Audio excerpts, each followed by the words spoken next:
Hello everyone, welcome to RR academy Firozabad. तो चलिए friends, शुरू करते हैं हम बहुत ही इंपॉर्टेंट एमसीक्यू क्वेश्चंस का एक प्रैक्टिस सेट। और ये प्रैक्टिस सेट है आपका झारखंड जूनियर शिक्षक भर्ती 2023 के लिए। ऐसे सभी कैंडिडेट जिन्होंने अपना मुख्य सब्जेक्ट इंग्लिश लिटरेचर और इंग्लिश ग्रामर को सिलेक्ट किया है, उन सभी के लिए ये प्रैक्टिस सेट है। और ऐसे सभी कैंडिडेट जो पेड क्लासेस में एडमिशन चाहते हैं, तो अभी बहुत अच्छा ऑफर चल रहा है। अगर आपको एडमिशन लेना है तो आरआर अकेडमी फिरोजाबाद एप्लीकेशन को डाउनलोड करके अभी एडमिशन ले लीजिए और अपनी स्टडी को स्टार्ट कर दीजिए। चलिए हम स्टार्ट करते हैं क्वेश्चन नंबर 9। इससे पहले मैंने ऑलरेडी आपको कुछ क्वेश्चंस कल की क्लास में करा दिए थे। अगर आप लोगों ने वो क्लास नहीं देखी है तो आई बटन पे जाके आप क्लास का लिंक ले सकते हैं, नहीं तो डिस्क्रिप्शन में चले जाइए। अदरवाइज झारखंड जूनियर शिक्षक भर्ती के नाम से एक प्ले लिस्ट मैंने क्रिएट कर रखी है, उस प्ले लिस्ट में आपको सारी क्लासें मिल जाएंगी।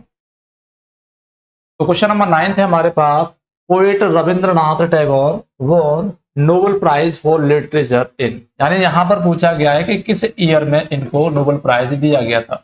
इससे संबंधित कई सारे क्वेश्चन आपके एग्जामिनेशन में आ सकते हैं। तो पहले तो हम इस क्वेश्चन का आंसर देते हैं कि इनको नोबेल प्राइज किस ईयर में दिया गया था। तो this was the year of 1913, 1913। ठीक है, आपका ऑप्शन नंबर बी करेक्ट हो गया। अब बात करते हैं किसके लिए। तो इनका एक वर्क था, एक एंथोलॉजी थी, जिसका टाइटल है गीतांजलि। क्या है? गीतांजलि। याद रखिएगा, गीतांजलि। ठीक है, गीतांजलि को बेसिकली इन्होंने बंगाली लैंग्वेज में कंपोज किया था और वो ईयर था आपका 1910, 1910 में। इसमें था ये बंगाली, इनकी रीजनल लैंग्वेज में। इसके बाद में इसी वर्क का ट्रांसलेशन किया गया इंग्लिश में और इसका जो टाइटल हो गया वो हो गया गीतांजलि।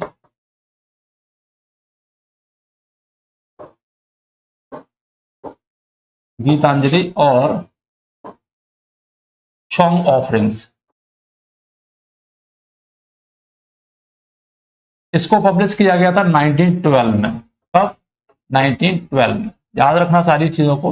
1912 में इसको इंग्लिश में ट्रांसलेट किया गया और इसकी जो इंट्रोडक्शन थी, जिसको हम प्रस्तावना बोल सकते हैं, इसकी जो इंट्रोडक्शन थी वो इंट्रोडक्शन लिखी गई थी किसके द्वारा? By W.B. Yeats. W.B. Yeats जो कौन है? एक आयरिश पोइट है। कैसे पोइट है? आयरिश पोइट है। अगर ये क्वेश्चन आता है तो आप लोग याद रखिएगा, इंट्रोडक्शन बाई W.B. ईट्स, जो कि एक आयरिश पोइट है। तो 1912 में इसको पब्लिश किया गया और इसी के लिए 1913 में इनको नोबेल प्राइज दिया गया था। नोबेल प्राइज दिया गया था। ओके, ऑप्शन नंबर बी हमारा करेक्ट है। अगला क्वेश्चन है, A.K. रामानुजन, जो कि एक और हमारे इंडियन ऑथर हैं, वाज अवार्डेड द साहित्य अकेडमी अवार्ड इन। यहां पर फिर से हमें ईयर पूछा गया है कि A.K. रामानुजन, जो कि हमारे Indian author, Indian poet, Indian philosopher हैं, इनको साहित्य अकेडमी अवार्ड किस ईयर में दिया गया था। तो आपको याद रखना है, ऑप्शन इसी तरीके से आपके सामने दिए होंगे। तो इसका जो राइट आंसर है वो है हमारा 1999, 1999 में। और ये कब दिया गया था? पोस्ट माउसली, पोस्ट माउसली, है ना, पोस्ट माउसली इनको दिया गया था। ऑप्शन नंबर सी हमारा करेक्ट रहेगा क्वेश्चन नंबर 10 का। अगर ये पूछा जाए कि किसके लिए दिया गया था, तो इनका एक पोएटिक कलेक्शन था, जिसको हम बोल सकते हैं the collected poems. The collected poems, इसके लिए इनको दिया गया था। ठीक है ना, क्वेश्चन नंबर 10 का राइट आंसर हो गया आपका ऑप्शन नंबर सी। आगे बढ़ते हैं हम अगले क्वेश्चन पर। नेक्स्ट क्वेश्चन है हमारे पास में, which river is referred in the poem a river. आपके पास एक पोएम है जिसका टाइटल है अ रिवर। ठीक है, इसको कंपोज किया गया है A.K. रामानुजन के द्वारा। इसमें किस रिवर के बारे में इन्होंने बात की है? आपका आंसर हो जाएगा, वो रिवर है इसमें कौन सी? Vaigai. Option number D will be correct answer. Vaigai river है जिसमें अक्सर हर साल बाढ़ आ जाती है और ये गर्मियों के दिनों में कंप्लीटली सूख जाती है। तो यहाँ पर जो पोइट हैं, कहाँ पर? मदुरई में। ये जो रिवर है वो कहाँ फ्लो होती है? सिटी ऑफ मदुरई में। तो Madurai is non for the poet and the temples. Madurai मंदिरों और कवियों का शहर माना जाता है। ये मंदिरों और कवियों के लिए फेमस है। तो यहाँ के जो पोइट्स हैं इन पर इन्होंने यानी कि सटायर किया है, इनको क्रिटिसाइज किया है कि ये जो पोइट है मदुरई के, ये इस वेकई रिवर की बाढ़ के बारे में एज अ अट्रैक्शन बनाकर इसको ब्यूटीफाई करते हुए कंपोज करते हैं। जो भी लिटरल वर्क, जो भी पोइट्री वगैरह कंपोज करते हैं वो बहुत ही ब्यूटीफाई करके कंपोज करते हैं। बट इस बाढ़ से होने वाले जो डिस्ट्रक्शन है, जो यानी कि जो बोल सकते हैं कि नुकसान है ना, उस नुकसान को यहाँ पर ट्रेजिक नहीं दिखाते। इस तरीके से इन्होंने यहाँ के जो पोइट है उनको क्रिटिसाइज किया है। और वो रिवर हमारी कौन सी है? वेकई। कहां पर बहती है? मदुरई में। मदुरई कहां पर है? तमिलनाडु में, ठीक है ना। चलिए आगे बढ़ते हैं अगले क्वेश्चन पर। नेक्स्ट क्वेश्चन है the poem entitled a river was published in. ये जो अ रिवर नाम की पोएम है, एक ये रामानुजन के द्वारा इसको कंपोज किया गया है। तो क्वेश्चन आ जाए कि इसको कहां पर पब्लिश किया गया, तो आंसर है आपका द स्ट्राइडर्स। स्ट्राइडर नाम का एक मैगजीन था जिसमें इसको 1966 में पब्लिश किया गया था। ओके, याद रखना, बहुत ही इंपॉर्टेंट क्वेश्चन है ये। नेक्स्ट बढ़ते हैं, who wrote the lines and in which poem of these lines appear. Lines कौन सी हैं? लाइन्स हैं eyes I dare not meet in dreams in death dream kingdom. तो ये लाइनें आपके प्रिस्क्राइब सिलेबस की हैं। अगर ये आपके क्वेश्चन एग्जामिनेशन में पूछी जाती हैं तो आप इनको अच्छे तरीके से लर्न कर लीजिएगा। ये लाइनें आपकी ली गई है टी.एस. एलियट की एक पोइम है जिसका टाइटल है the hollow man. The hollow man को कंपोज किया गया था 1925 में। ये भी कंपोजिंग डेट पूछ ली जाती है तो आप इसको याद रखिएगा, ठीक है। आगे बढ़ते हैं, sir Walter de la Mare. Sir Walter de la Mare worked in London in the accounting department of. यानी कि सर वाल्टर डिलामेयर ने लंदन के एक अकाउंटिंग डिपार्टमेंट में काम किया था। तो वह अकाउंटिंग डिपार्टमेंट किस चीज का था? ये भी क्वेश्चन पूछा जा सकता है कि वो किस चीज का था। तो आपको याद रखना है कि 1890 से 1890 से 1908 तक, 1890 से 1908 तक, यानी 1890 से लेकर 1908 तक इन्होंने London in the accounting department of the Anglo American oil company, इसमें काम किया था। ओके, ऑप्शन नंबर ए हमारा करेक्ट है। कब से किया था? तो फ्रॉम 1890 टू 1908 तक। अगला क्वेश्चन है इंग्लिश ग्रामर का, चेंज इनटू पैसिव वॉइस। दिए हुए सेंटेंस को हमें पैसिव वॉइस में चेंज करना है। तो किसी भी सेंटेंस को पैसिव वॉइस में चेंज करना काफी आसान होता है। हमें सिर्फ 3 चीजों का ध्यान रखना होता है। सबसे पहले हम देखते हैं कि सेंटेंस का सब्जेक्ट क्या है, उसके बाद में देखते हैं कि उसका ऑब्जेक्ट क्या है, और सबसे इंपॉर्टेंट चीज देखते हैं कि इसमें जो वर्ब यूज हुई है वो किस तरीके से हुई है। तो यहाँ पर हमें जो चीज याद रखनी है वो ये कि इसमें कि मॉडल वर्ब का यूज किया गया। तो किसी भी टेंस में अगर मॉडल वर्ब यूज की गई है तो उसको पैसिव में कन्वर्ट करने के लिए हमें क्या करना पड़ता है? उसी मॉडल वर्ब को हमें क्या करना पड़ता है? बी लगा देना पड़ता है। मॉडल वर्ब प्लस बी, और जो मेन वर्ब होगी उसके साथ में उसको V3 कर देना पड़ता है, ठीक है। अच्छा, दूसरी चीज, जो यहाँ ऑब्जेक्ट होता है उसको यहाँ पर हम क्या करते हैं? सब्जेक्ट। मैं इसको यहाँ पे न्यू सब्जेक्ट लिखता हूँ, न्यू सब्जेक्ट, और यहाँ पर बाई लगाते हैं। बाई लगाने के बाद में यहाँ पर जो सब्जेक्ट होता है उसको मैं यहाँ पे न्यू ऑब्जेक्ट लिखता हूँ, यानी कि नया ऑब्जेक्ट। इस तरीके से हम यूज करते हैं। तो चलिए देख लेते हैं। वन एक हमारा इंडेफिनिट प्रोनाउन है। तो जब भी कहीं किसी सेंटेंस में इंडेफिनिट प्रोनाउन या इंडेफिनिट सब्जेक्ट जो निश्चित नहीं हो, ऐसा कोई सब्जेक्ट बनकर आता है, तो जरूरी नहीं है कि उसको बाई लगाकर हम बाद में जोड़ें, ठीक है। तो वन को भी हम यहाँ पे नहीं जोड़ेंगे। तो चलिए, अनसोलिसाइटेड का मतलब होता है बेफिजूली या बिना किसी अर्थ की बेमतलब बातें, या यानी कि गैर जरूरी जो सलाह है, ऐसी सलाह जिसकी किसी को आवश्यकता नहीं होती, उसको किसी को नहीं दिया जाना चाहिए। तो अनसोलिसाइटेड एडवाइस, अब यहाँ दिया गया शुड, हमने शुड लिया, ये हमने सब्जेक्ट बनाया और इसके साथ में नोट था, नोट लगाया और बी लगा दिया और बताया था मैंने वर्ब की थर्ड फॉर्म, तो हमने ये गिवन कर दिया V3। ऑप्शन हमारा डी करेक्ट हो गया। आगे बढ़ते हैं। नेक्स्ट हमारे पास अगेन एक एक्टिव वॉइस है, इसको हमें पैसिव वॉइस में कन्वर्ट करना है। तो हम फिर से देखेंगे, वी दिया गया है सब्जेक्ट, जब इसको ऑब्जेक्ट बनाएंगे तो ये क्या हो जाएगा? अस हो जाएगा, ठीक है। अब यहाँ पर वर्ब है विश्ड, ठीक है, जो कि किस में है? प्रेजेंट इंडेफिनिट में, यानी फर्स्ट फॉर्म की वर्ब है। इसके बाद में दिया गया मच टाइम। मच टाइम से लेके यहां तक ये पूरा, वैसे तो हमारा ऑब्जेक्ट है, बट ये क्या है यहाँ से, ये एक प्रीपोजिशनल फ्रेज है ऑन ट्रिपल, तो ये इतना हमारा सब्जेक्ट हो जाएगा मच टाइम। तो मच टाइम को आगे रखते हैं, ठीक है। और वेस्ट हमारा क्या है, प्रेजेंट इंडेफिनिट का टेंस है। प्रेजेंट इंडेफिनिट का टेंस अगर किसी सेंटेंस में आया है, उसको पैसे में चेंज करना है, तो उसके लिए हम क्या करते हैं, हेल्पिंग वर्ब का यूज करते हैं, इज, एम और are.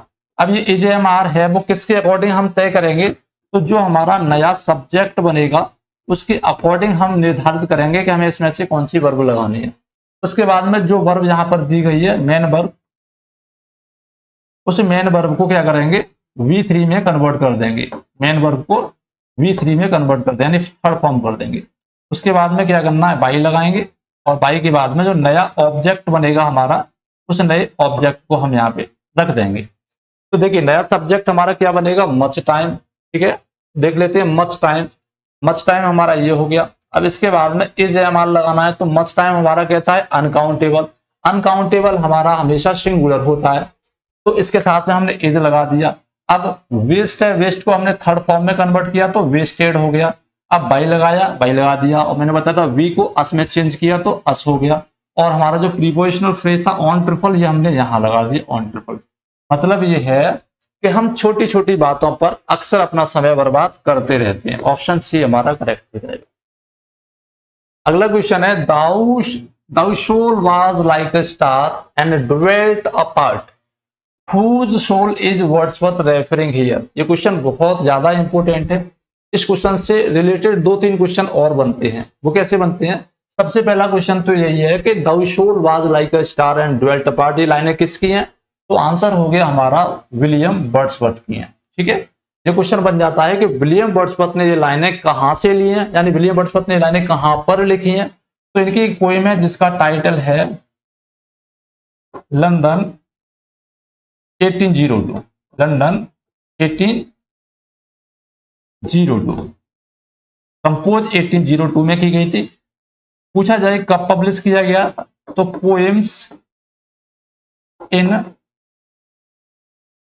2 volumes, poems in 2 volumes, इनका पोएटिक कलेक्शन था जिसको पब्लिश किया गया था 1807 में। यहाँ पर एक चीज याद रखने वाली है कि विलियम वर्ड्सवर्थ की ज्यादातर पोएम्स जो 1802 और 1807 के बीच में लिखी गई थी, वो 99% आपके इसी वॉल्यूम में, पोएम्स इन 2 वॉल्यूम्स 1807 में पब्लिश की गई थी। तो अगर इस तरीके से कोई क्वेश्चन आ जाए, आपको पता हो कि 1802 में कंपोज की गई है, पब्लिशिंग डेट पूछी जाए, अगर नहीं पता हो तो 99% आपका जो आंसर होगा वो पोएम्स इन 2 वॉल्यूम्स ही हो जाएगा 1807 में। 2 क्वेश्चन हमारे ये हो गए।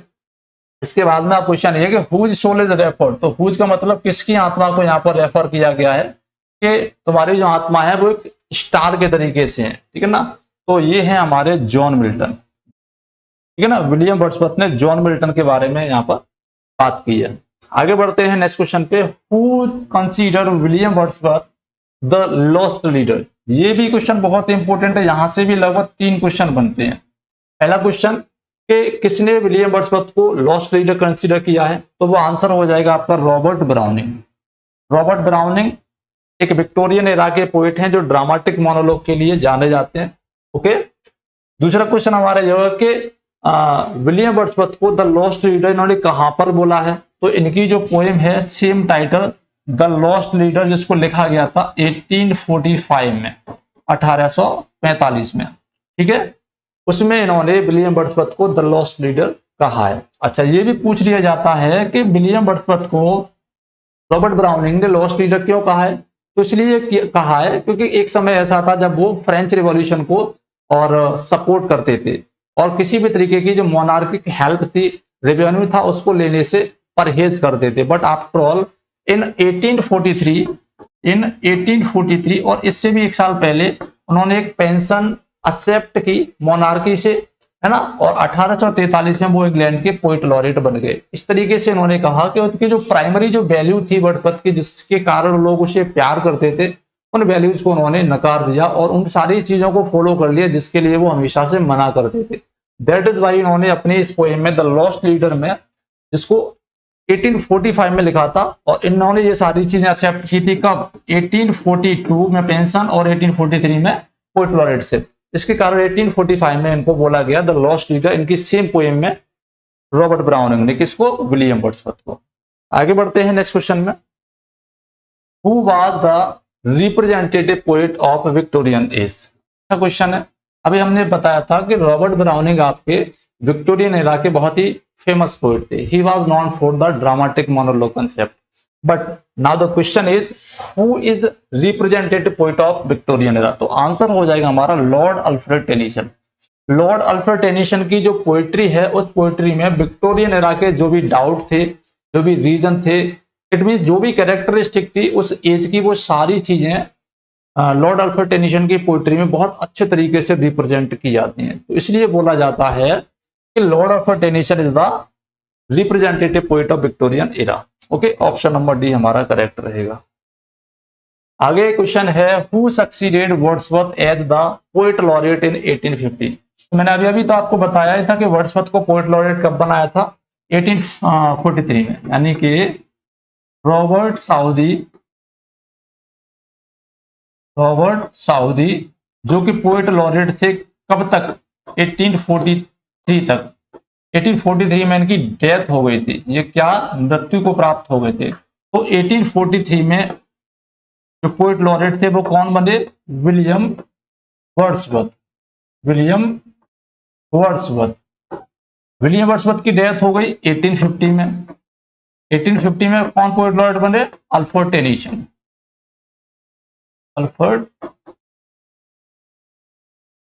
टेनिसन। तो आंसर हमारा क्या हो जाएगा? ऑप्शन नंबर सी करेक्ट हो जाएगा। Lord Alfred Tennyson succeeded Wordsworth as the poet laureate in 1850।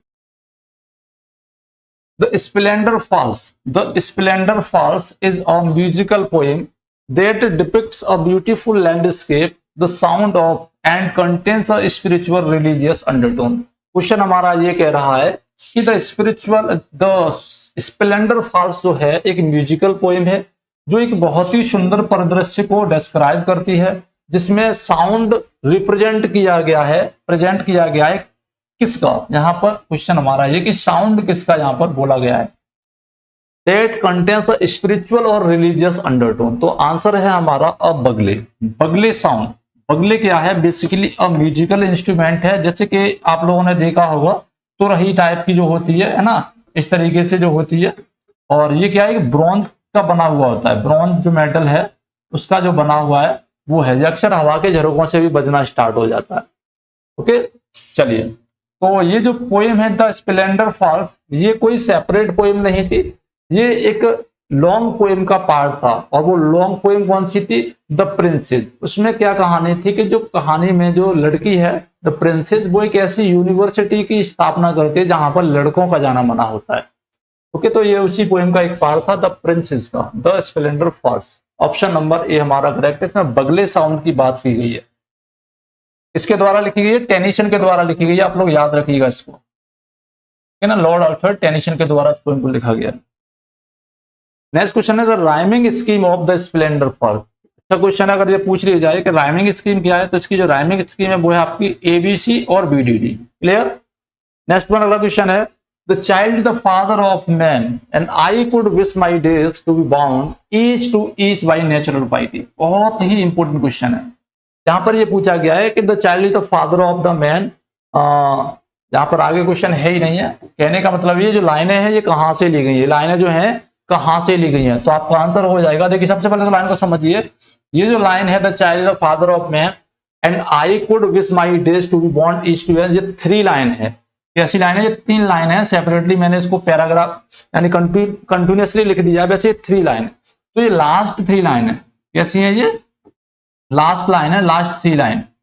अच्छा, ये पूछा है कि लास्ट 3 लाइन किसकी है, तो लास्ट 3 जो लाइन है 3, क्या हो रहा है ये लास्ट 3 लाइन है आपकी माई हार्ट लीप्स अप, जिसको हम जानते हैं द रेनबो। ये जो पोएम है 1802 में कंपोज की गई थी विलियम वर्ड्सवर्थ के द्वारा। ओके, और पोएम्स इन 2 वॉल्यूम्स में इसको 1807 में पब्लिश किया गया था। तो ये 3 लाइन है आपकी किसकी? लास्ट की, माई हार्ट लीप्स अप की। लेकिन यही 3 लाइन जो है आपकी as an epigraph, as an epigraph, epigraph यहाँ पे मतलब है शुरुआती जो लाइन है पोएम के स्टार्टिंग पॉइंट से पहले जो लाइनें हैं वो 3 लाइन यही आपको यहाँ पे देखने के लिए मिलती हैं। The child is the father of the man, ठीक है ना। और ये आपकी odd on intimation of immortality में भी आपको देखने के लिए मिलती है। ऑप्शन हमारा जो करेक्ट हो जाएगा सी हो जाएगा। बोथ ए एंड बी, इन दोनों में ये लाइनें मिलेंगी। नेक्स्ट क्वेश्चन है the following lines from the poem lead kindly light does not reflect. अब आप लोगों ने अगर ये पोएम पढ़ी होगी लीड काइंडली लाइट, ठीक है ना, जॉन हेनरी न्यूमैन के द्वारा, तो आप इसका आंसर दे पाएंगे। अगर आप लोगों ने नहीं पढ़ी है तभी मैं लाइनों को आपको समझा देता हूं तो आप समझ जाएंगे कि लाइन में क्या नहीं है। लाइन है I was not ever this, मैं ऐसा कभी नहीं था, मैं ऐसा कभी नहीं था। Nor prayed that thou shouldst lead me on, lead me on का मतलब है पथ प्रदर्शन करना, मुझे रास्ता दिखाना। मैं ऐसा कभी नहीं था, ना मैंने कभी प्रार्थना की थी कि दाऊ मतलब तुम, मतलब कि गॉड, कि तुम क्या करो, शुड तुम्हें चाहिए, यानी तुम्हें मुझे रास्ता दिखाना चाहिए। मैं ऐसा कभी नहीं था, मैंने कभी नहीं चाहा, ना तुमसे प्रार्थना की कि तुम्हें मुझे रास्ता दिखाना चाहिए। तो ये लाइनें क्या एक्सप्रेस कर रही है? ये लाइनें एक्सप्रेस कर रही है द पोइट रिकॉल्स, पोइट याद कर रहा है sadness and remorse time from his past, पुराने दिनों के बाद। एग्जैक्टली ये लाइन ये रिप्रेजेंट कर रही है। ही हैड बीन प्राउड, तो यहाँ पे घमंड तो झलक ही रहा है, लेकिन बिल्कुल झलक रही है। ऑप्शन बी भी ठीक है। ही हैड बीन सैड, वो दुखी था, पेनफुल दर्द में था, and in hope to be guided by God, तो ये नहीं है क्योंकि वो स्पष्ट तौर पे कह रहा है कि मैंने कभी नहीं चाहा कि तुम मेरी सहायता करो। He was never in hope to be guided by God, ये ठीक है। तो केवल एक लाइन है जो इससे मैच नहीं हो रही, इसके सेंस से, इसके एक्सप्रेशन से, that is option number C, ठीक है, याद रखिएगा।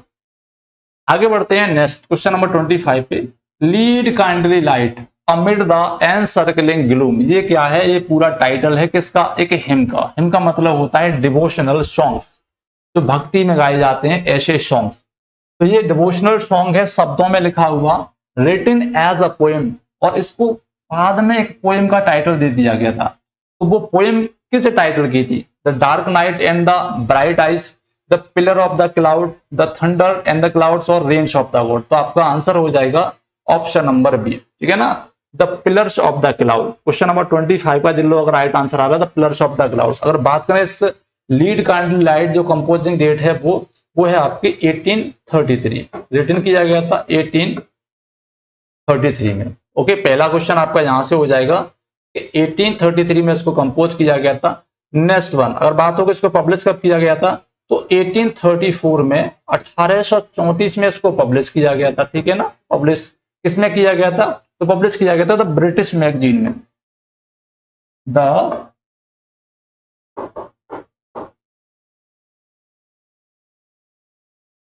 द ब्रिटिश मैगजीन में, ब्रिटिश मैगजीन में। ओके, याद रखिएगा। और इसको एक बार रिवाइज किया गया था 1836 में। ये 4 पॉइंट है जो आपको याद रखने हैं। इसके द्वारा लिखी गई है ये जॉन हेनरी न्यूमैन के द्वारा, John Henry Newman. Okay, option number B हमारा करेक्ट हो जाएगा। As a poem the pillar of the cloud, ये कंपोज की गई थी 1833 में, पब्लिश की गई थी 1834 में द ब्रिटिश मैगजीन में, लास्ट में इसको रिवाइज किया गया था 1836 में। John Henry Newman was an, बहुत ही इंपॉर्टेंट क्वेश्चन है। तो अगर क्वेश्चन आ जाए कि जॉन हेनरी न्यूमैन जो है वो कैसे हैं, तो आप लोगों को ये याद रखना है कि he was born on 21 February 1801 in England. कहां पर? इंग्लैंड। और जब इंग्लैंड में पैदा हुए हैं तो कौन होंगे ये? He was Britisher. Okay, next one question number है हमारे पास, which of the following is the main point of the plot in the painter of sign. Painter of the sign is a novel by Indian novelist R.K. Narayan, ठीक है, आपको याद रखना है। तो इसकी जो मेन थीम है वो क्या है? आपके पास बहुत सारे ऑप्शन इस तरीके से दिए होंगे, उनमें से एक ऑप्शन आपको चूज करना है। तो पहले तो हमें ये देख लेना है कि इस नोवेल को पब्लिश कब किया गया था। इट वॉज पब्लिश्ड इन 1976, 1976 में इसको पब्लिश किया गया था। पब्लिशिंग डेट अक्सर आपसे पूछी जा सकती है। तो इसकी जो बैकग्राउंड हिस्ट्री है और इसमें जो प्लॉट है वो इर्द गिर्द कहाँ घूमता है? वो घूमता है फैमिली प्लानिंग, फैमिली प्लानिंग ये क्या था, जब 1975 में क्या था, इंदिरा गांधी भारत की प्राइम मिनिस्टर थी, उस समय पर जो पुरुषों की नसबंदी कार्यक्रम चलाया गया था, ये यहाँ पर डिस्क्राइब किया गया है। और इसी फैमिली प्लानिंग कैंप के अंतर्गत हमारी कहानी की जो हीरोइन है डेजी, वो काम करती है as volunteer. Okay, so option number D हमारा करेक्ट है। This is the main point of the plot, बाकी कोई नहीं है। अगला क्वेश्चन है, the painter of sign published in the issue of, तो अभी मैंने बता दिया था कि ये पब्लिश कब किया गया था, ये पब्लिश किया गया था 1976 में। अच्छा, यहां पर पूछा गया कि किस में पब्लिश किया गया था, तो वो है आपका the illustrated weekly of India. Option number D हमारा करेक्ट होगा, इश्यू ऑफ 1976, ठीक है ना, issue of 1976 in the illustrated weekly of India में। 29 the old man and the sea by American author Ernest Hemingway was published in, ये सबसे ज्यादा important question है, आपको याद रखना है। ये कहानी है एक ऐसे कैरेक्टर की जिसने कभी हिम्मत नहीं हारी, सो मैनी फेलियर्स, बट कभी उसने ये नहीं सोचा कि मैं सक्सेस नहीं होऊंगा। और इस कहानी का जो प्रोटैगनिस्ट है वो है आपका सेंटियागो, जो कि एक शेलर है, ठीक है ना, जो मछली पकड़ने जाता है। तो पूछा जा रहा है कि ये जो नोवेल है ये कब पब्लिश किया गया था, तो इसके बारे में इंटरेस्टिंग चीजें ये हैं कि इसको सीक्वेंस से आपको याद रखना है कि 1951 पहली डेट है, इसमें इसको लिखा गया था, ठीक है, सीक्वेंस से याद रखना। 1952 में इसको पब्लिश किया गया था, ओके, और 1953 में इसको अवार्ड मिला था, कौन सा वाला, पुलिट्जर प्राइज। और 1954 में इसको अवार्ड मिला था, कौन सा वाला, नोबेल प्राइज, इसी नोबेल के लिए। तो हमारा जो आंसर हो जाएगा वो ऑप्शन नंबर सी हो जाएगा, 1952 में से पब्लिश किया गया था। How many days gone Santiago without catching fish, तो he was gone without catching a fish about 18 days, but at last he was succeed and got a great marlin fish, ठीक है ना, बहुत बड़ी मछली उसके हाथ में लगी after 1840 days। How many sonnets are in Shakespeare sonnet, तो शेक्सपियर सोनेट का मतलब है शेक्सपियरियन सोनेट्स, जो एंथोलॉजी है, पोएटिक कलेक्शन है विलियम शेक्सपियर का, उसमें जो टोटल सोनेट की संख्या वो है आपकी 154 सोनेट, जिसको पब्लिश किया गया था पार्टो 1609 में। क्वेश्चन ये आ जाए कि किसके द्वारा, तो थॉमस थॉर्प के द्वारा, थॉमस थॉर्प के द्वारा 1609 क्वार्टर में इसको पब्लिश किया गया था, याद रखिएगा। Shakespeare sonnet, Shakespeare 154 sonnets are followed by, यानी कि विलियम शेक्सपियर की जो पोएटिक कलेक्शन है 154 सोनेट का, इसको किस पोएम के द्वारा फॉलो किया गया, यानी इसमें किस इसके बाद में कौन सी पोएम है, तो ऑप्शन नंबर ए हमारा करेक्ट है, अ लवर्स कंप्लेंट। अब है कैसे है, तो 154 सोनेट का जो कलेक्शन है, इसी के साथ में additionally as a part of this sequence एक पोएम और थी, अ लवर्स कंप्लेंट, जिसको पब्लिश किया गया था सेम कलेक्शन में और सेम पब्लिशर के द्वारा, थॉमस थॉर्प के द्वारा, और सेम ईयर 1609, मतलब उन्हीं के साथ में इसको पब्लिश किया गया था 1609 में, क्वार्टो 1609 में। नेक्स्ट क्वेश्चन है, find out the error part, हमें बताना है इसमें कौन सा वाला पार्ट ऐसा है जो गलत है। तो everyone should help one's friend, everyone दिया गया, एवरीवन क्या है, इंडेफिनिट प्रोनाउन है, किसी भी सेंटेंस में अगर इंडेफिनिट प्रोनाउन है जो सब्जेक्ट बनकर आता है, ठीक है ना, तो उसके लिए जो भी प्रोनाउन हम यूज करते हैं वो क्या करते हैं, वो करते हैं हम, अगर इसको ऑब्जेक्टिव केस में करना है तो हमें क्या करेंगे, हम हिम लगाएंगे, पॉजिटिव में करना है तो हम क्या करेंगे, हिज लगाएंगे, और रिफ्लेक्सिव में करना है तो हम क्या करेंगे, हिमसेल्फ करेंगे। आपको ये याद रखना है। यहाँ पर दिया है everyone should help one's, one's की जगह पे हमारा क्या हो जाएगा, his friend, option number D गलत है, यही आंसर हो जाएगा, one's will be replaced by his. आगे क्वेश्चन है, find out the error part, again हमारे पास है वन। मैंने आपको एक चीज बताना भूल गया कि कहीं पर भी इंडेफिनिट प्रोनाउन या इंडेफिनिट सब्जेक्ट एवरीवन आया है तो उस जगह पर हम जो लगाएंगे हिम, हिज और हिमसेल्फ लाएंगे, लेकिन एक इंडेफिनिट प्रोनाउन है वन, इसको छोड़कर अगर ये आ जाता है तो हम इसकी जगह पर कुछ और लगाते हैं, वो मैं यहाँ बताता हूँ। तो वन अगर सब्जेक्ट वन कर आता है तो इसकी जगह पर जो प्रोनाउन यूज होंगे आगे वो क्या होंगे। अगर इसका हमें ऑब्जेक्टिव केस बनाना है तो क्या करेंगे, वन करेंगे। ऑब्जेक्टिव केस में वन आ जाएगा, पॉजिटिव केस में वंस आ जाएगा, और रिफ्लेक्सिव केस में वन सेल्फ आ जाएगा। और सब्जेक्ट अगर वन है तो सब्जेक्ट, ऑब्जेक्ट, पॉजिटिव केस और रिफ्लेक्सिव केस। तो यहां पर देखिए one can rise in life only when one, ठीक है ना, वन वन और वन, बिल्कुल ठीक है यहां तक। नॉट ओनली फॉर हिमसेल्फ, यहां दिया गया हिमसेल्फ, मैंने आपको बता दिया वन अगर सब्जेक्ट है तो सारी चीजें वन की ही आएंगी। तो हिमसेल्फ की जगह पर हमारा क्या हो जाएगा, वन सेल्फ हो जाएगा, और यही हमारा आंसर है, यही इनकरेक्ट था। 35 है the sonnet of Shakespeare cover such themes. तो विलियम शेक्सपियर की जो सोनेट है उनकी जो मुख्य थीम है उसमें क्या है, love. Love is the main theme of Shakespearean sonnet. But यहां दिया गया द पैसेज ऑफ टाइम, तो ये भी है। लव, इनफेडिलिटी, जेलसी ये भी है। ब्यूटी एंड मॉर्टलिटी ये भी है। मतलब ये सारी की सारी जो थीम है ये आपकी शेक्सपियरियन सोनेट की है, आपको याद रखना है। इसमें एक चीज ये है कि अगर मेन थीम पूछी जाए तो मेन थीम है love. Okay, next one, option number D हमारा करेक्ट है। विच of the following character is king of Naples brother. King of Naples अगर आपको पता लगाना है तो पढ़ना पड़ेगा आपको द टेम्पेस्ट। क्या पढ़ना पड़ेगा, द टेम्पेस्ट। ये क्या है, ये एक रोमांस है, बेसिकली ये एक ड्रामा है। क्या है, एक कॉमेडी है, ड्रामा है, लेकिन ये कैटेगराइज किया गया है रोमांस या रोमांटिक प्ले। इसको लिखा गया है विलियम शेक्सपियर के द्वारा, ठीक है, और ये लास्ट प्ले है विलियम शेक्सपियर का, विलियम शेक्सपियर के द्वारा। इस कहानी में कुछ कैरेक्टर है जो यहाँ पर दिए गए, उनमें से पूछा गया किंग ऑफ नेपल्स का ब्रदर कौन है। तो किंग ऑफ नेपल्स कौन है पहले ये समझना है। तो he was अलांसो। अलांसो is the king of Naples. अलांसो का जो भाई है वो है सेबेस्टियन, ठीक है। अलांसो का जो बेटा है वो है फर्डिनेंड, जिसकी शादी लास्ट में मिरांडा के साथ में हो जाती है। मिरांडा कौन है, प्रॉस्पेरो की बेटी है। मिरांडा कौन है, प्रॉस्पेरो की बेटी है। प्रॉस्पेरो कौन है, फॉर्मर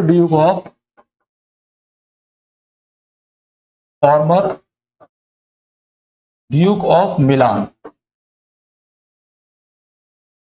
ठीक है, फॉर्मर ड्यूक ऑफ मिलान। अगर फॉर्मर ड्यूक ये है तो प्रेजेंट ड्यूक कौन है, वो है एंटोनियो। एंटोनियो भाई है प्रॉस्पेरो का। एंटोनियो गद्दारी की थी प्रॉस्पेरो के साथ में, इसको यहां से निकाल दिया और खुद बन गया ड्यूक, कहां का, मिलान का।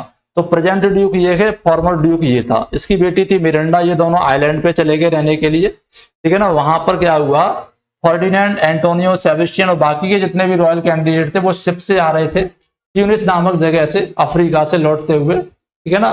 किंग ऑफ अलांसो की बेटी की शादी करके, किंग ऑफ अलांसो की बेटी का नाम था क्लैरिबल।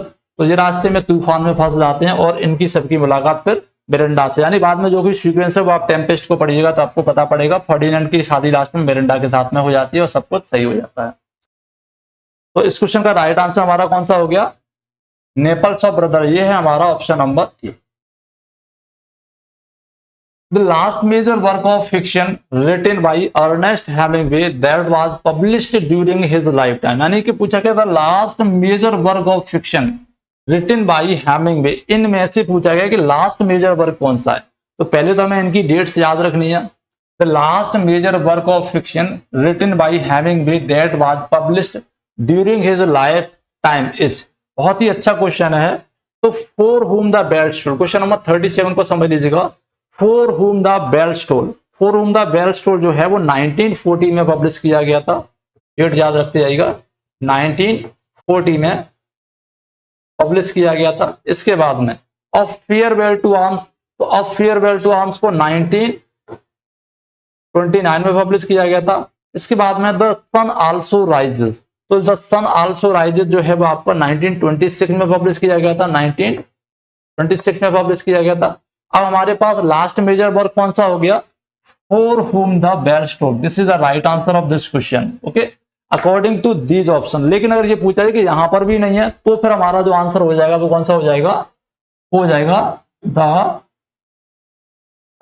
Old man and the she, जिसको पब्लिश किया गया था, जिसको लिखा गया था 1951 में, लास्ट वर्क है ये समझ लीजिए, पब्लिश किया गया था 1952 में, ठीक है, ठीक है 1952 में, और इसके लिए पुलिट्जर प्राइज मिला था इनको 1953 में, और नोबेल प्राइज मिला था इसको 1954 में, 1954 में। तो ये आपका सबसे इंपॉर्टेंट और लास्ट मेजर वर्क है। तो ये हमारा आंसर हो जाएगा ऑप्शन नंबर डी, ठीक है। वैसे according to these option last work हमारा 1940 वाला हो गया, और वैसे हमारा लास्ट वर्क है the old man and the sea. आगे क्वेश्चन है find out the error part. Error part हमें फाइंड आउट करना है। ही ran so fastly that he reached the destination just 2 minutes। वो इतनी तेज दौड़ा कि अपने गंतव्य स्थान पर सिर्फ 2 मिनट में पहुंच गया। यहाँ पर एक चीज ध्यान रखने वाली ये है, यहाँ दिया गया फास्टली। फास्टली इंग्लिश डिक्शनरी में कोई वर्ड है ही नहीं है। अगर हम फास्टली की जगह पर एडवर्ब को यूज करना चाहते हैं तो एज एन एडवर्ब भी हमारा फास्ट ही रहता है, और अगर हम एडजेक्टिव बनाना चाहते हैं इसका तो भी हमारा फास्ट ही रहता है, ठीक है, आपको याद रखना है। तो यहाँ पर जो वर्ड यूज करेंगे एज एन एडवर्ब हम फास्ट यूज करेंगे। फास्टली कोई वर्ड हमारा इंग्लिश डिक्शनरी में नहीं है, तो यही हमारा आंसर हो जाएगा।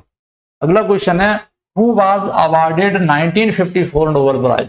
तो अभी अभी हमने बताया था 1954 में जो नोबेल प्राइज मिला था अर्नेस्ट हेमिंग्वे को मिला था। उनका जो मोस्ट पॉपुलर वर्क है the old man and the sea, इसके लिए। क्लियर है। आगे बढ़ते हैं अगले क्वेश्चन पर। मुल्क Raj Anand receive international peace prize साहित्य अकेडमी अवार्ड। कहने का मतलब है पूछा जा रहा है कि इनमें से कौन सा अवार्ड है जो मुल्क राज आनंद को मिला था। तो याद रखिएगा इनको जो पीस अवार्ड था 1953 में मिला था, ठीक है, कौन सा वाला, इंटरनेशनल पीस प्राइज 1953 में मिला था। पद्म भूषण की बात करें तो 1968 में मिला था। पद्म भूषण 1968 में मिला था, याद रखिएगा, ठीक है ना। और ये फेलोशिप भी मिली थी इनको। साहित्य अकेडमी अवार्ड के बारे में तो सभी को पता है, ठीक है ना। इनका एक वर्क था जिसका नाम था मॉर्निंग फेस। यहां लिख देता हूं, यहां लिख देता हूं मॉर्निंग फेस, मॉर्निंग फेस, जो पब्लिश किया गया था 1968 में।